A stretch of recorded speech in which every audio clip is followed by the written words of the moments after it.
ini bersama saya Rati, Arum, Nia. Kali ini kita masih melanjutkan bedah buku dari buku yang berjudul Nunci dari Korea. Kali ini kita sudah sampai di bab berapa nih baru? Bab 7. Jadi kita udah ada di bab 7 yang akan membahas mengenai nunci dan relasi. Oke, nunci dan relasi. Bagaimana sih relasi nunci itu mempengaruhi relasi di kehidupan kita sehari-hari? Mungkin boleh Mbak Arum, gimana nih? Ada insight apa sih dari bab 7 tersebut? Nah, setelah aku baca di bab 7 ini tentang nunci dan relasi itu kayak masih berkaitan banget dengan bab-bab yang sebelumnya. Ya, jadi kita tuh tahu bahwa nunci itu ada kaitannya dengan berhubungan dengan sesama manusia gitu. Kita tahu gimana beradab gitu kan. Kalau misalkan nunci itu kan adalah sebuah melihat situasi atau kondisi dari sudut pandang, tetapi sudut pandang yang terbaik gitu ya. Nah, kalau kita di Indonesia juga sama, kita bagaimana melihat kondisi dan bagaimana kita beretika beradab baiknya gitu. Nah, di sini tuh sama sih seperti bab-bab yang sebelumnya. Kalau kita tuh berteman, terus kita berhubungan dengan rekan kerja, dengan orang tua, terus juga sama rekan kerja yang misalnya senior ataupun di atas kita lagi, manajer. Nah, seperti itu kita tuh juga harus memposisikan bagaimana kita tuh bersikap seperti itu.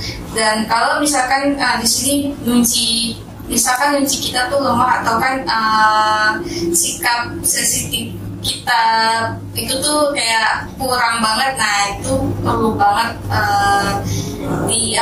kita improvisasi lagi supaya orang itu juga melihat ke kita tuh kayak senang kita berteman dengan kita gitu, terus kayak ada segernya juga gitu. Dan mungkin orang juga anggap kita tuh bisa dihargai lagi ketimbang kita tuh nuncinya lemah, kayak kita tuh kayak disepelein sama orang gitu kan. Terus kayak dianggap kita tuh kayak ini orang sekolah nggak sih, etikanya kok kayak gini banget, ataupun kayak ini orang sekolah nggak sih, sekolah tinggi-tinggi percuma, tapi etika lu tuh nggak bisa memposisikan lu tuh bergaul sama orang kayak gitu. Untuk yang garis besar bab 7 ini secara umum. Oke, jadi relasi ya sebenarnya sih dari bab pertama kalau nunci memang tujuan utamanya kayak goals akhirnya pun nantinya untuk membangun relasi tadi, karena kan itu kayak pelajaran sosiologi.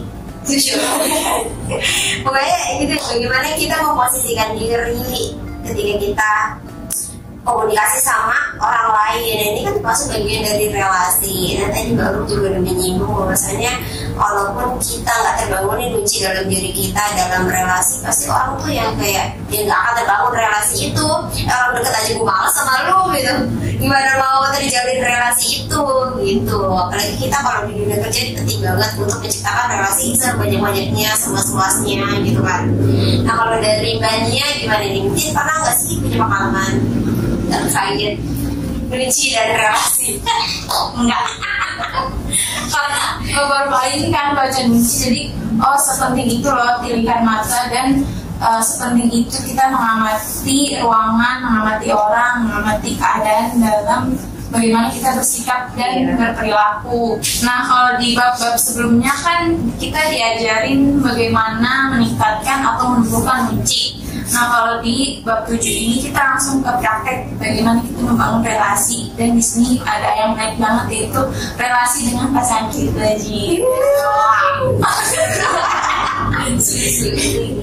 Nah, hubungan nunci dengan bagaimana kita berhubungan dengan pasangan kita, yaitu dari pertama kita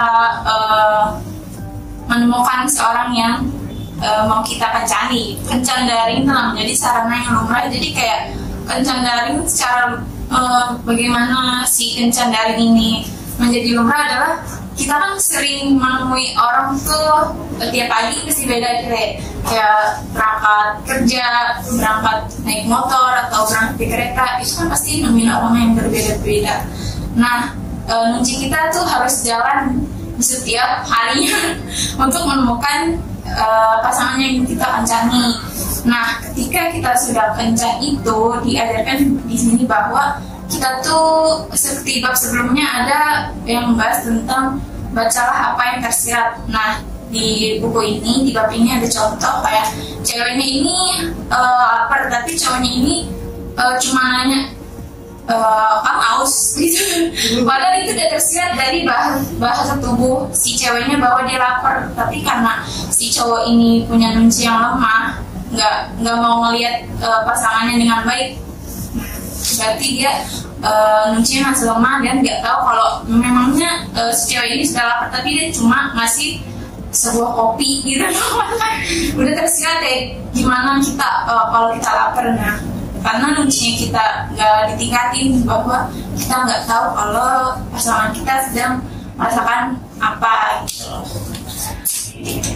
Jadi kalau pasangan bagaimana kepekaan ya? Iya. Tapi kan memang cewek kata laki-laki susah dibaca.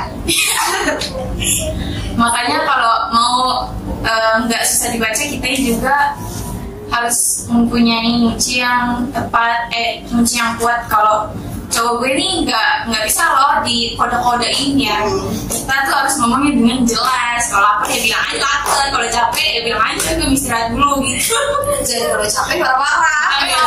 Nggak tahu, betulnya PE aja. Ini seru banget ya, soalnya membahas pasangan gitu. Pribadi mungkin kalau di KRL setiap hari menuncikan orang sekitar nih. Jangan, bisa cewek. Wah, ini gue jadi gue bukan ini gitu. Oke, ada tadi relasi pada pasangan gitu ya. Begitupun dengan teman kerja, sama sih. Pokoknya kalau saya lihat sih, sebenarnya garis besar dari nunci adalah bagaimana untuk pekanya itu loh, rasa peka kita, rasa sensitif kita kepada orang lain. Ya itu yang membentuk kenuncian kita gitu. Mau kita lagi dimanapun, kalau misalnya kita punya rasa empati, itu nantinya akan lebih mudah, kita jadi punya toleransi yang lebih tinggi gitu. Jadi lebih bisa ngertiin orang, punya empati dan simpati yang lebih tinggi. Jadi kan orang pasti kalau mau relasi ya kita akan ngeliatinnya yang bagus-bagus kan. Walaupun ada yang jelek, tapi kita harus menonjolkan yang bagus-bagus untuk membangun relasi itu, apalagi di dunia kerja. Misalnya customer kan kita nggak mungkin menunjukkan sisi garam kita kayak ngomel-ngomel, nggak sih ngomel-ngomelnya ke gue kan ya. Iya, sisi rawnya nggak mungkin kita liatin ke customer. Kalau vendor nggak apa-apa ya mbak. Jadi gitu, ini pentingnya nunci untuk relasi. Oke, sebenarnya kita udah di penghujung bedah buku kali ini. Mungkin dari teman-teman mau ada kasih kesimpulan atau pesan dan kesan setelah membaca ini bab 7? Iya, sebenarnya bab 7 ini tuh kayak lebih tadi relasinya itu relasi terhadap pasangan gitu ya. Terus di sini juga disebutin menemukan orang yang tepat. Wow, gila, ini tuh nunci itu kayak keren banget gitu kalau kita nuncinya ninja selevel expert gitu ya. Buat yang menemukan orang yang tepat sesuai standar-standar kita tuh kayaknya lebih gampang gitu kalau kita tuh punya nunci yang selevel expert kayak gitu kan. Mau apa namanya, standar kita nyari mungkin ya nyari yang uangnya mapan gitu, kalau dari segi keuangannya mapan gitu, terus ataupun yang apa ya, royal. Nah, dari itu kan yang berkaitan dengan keuangan, terus juga setia, nah kayak gitu-gitu. Pokoknya dengan nunci yang kita punya tuh yang misalnya ada expert tuh kayak gampang gitu kan. Terus dengan nunci tuh kayak kita kan maksudnya kalau apa namanya memilah pasangan tuh kayak memilah calon-calon pasangan kita tuh ini apa namanya bisa tahu kan ini calon pasangan kita tuh nuncinya gimana sih, apa masih kurang atau masih sudah apa sesuai standarnya gitu kan.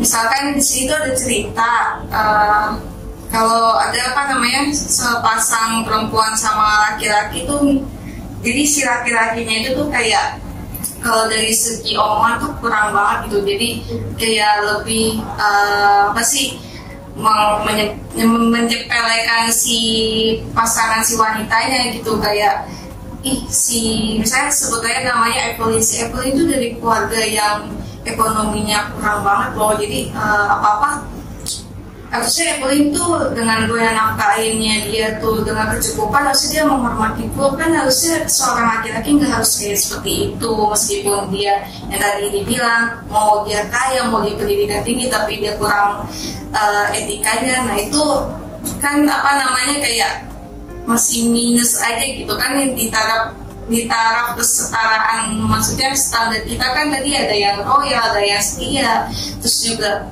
ya cuma hanya itu, tapi kan bisa, yang penting bisa mendidik anak-anak kita nanti ke depannya dengan apa sih namanya, memperlihatkan sikap kita dari ya nggak sejauh-jauh dari pasangan kita aja sendiri. Nanti kan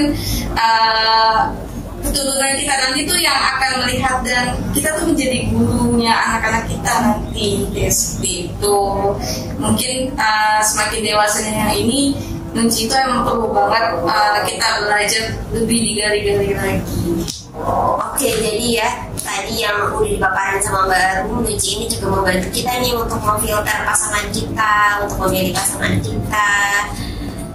Jadi gimana Mbak Dia? Jadi itu singkat saja. Jadi kurangi prasangka-prasangka, tingkatkanlah Nunci. Oke, seru banget ya kalau ada bahas tentang pasangan gitu. Jadi segala materi yang dibungkus dengan kata pasangan itu akan menjadi seru gitu. Karena sambil curhat nih. Oke teman-teman, jangan lupa ya untuk rajin-rajin nih kita mengasah Nunci kita supaya menjadi expert, kata Mbak Arum ya tadi. Kalau kata Mbak Nia, kalau lagi kendaraan umum atau lagi di atas motor, kita harus perhatiin dengan Nunci kelikan mata kita. Oh ini orang, ini buru-buru deh. Kayaknya udah kerja banget gitu, pulang balik dari rumah ke kantor gitu. Oke teman-teman sebagai, semoga apa yang sudah dipaparin kali ini bermanfaat dan kita semua bisa mengaplikasikannya. Sampai jumpa di pertemuan. Terima kasih.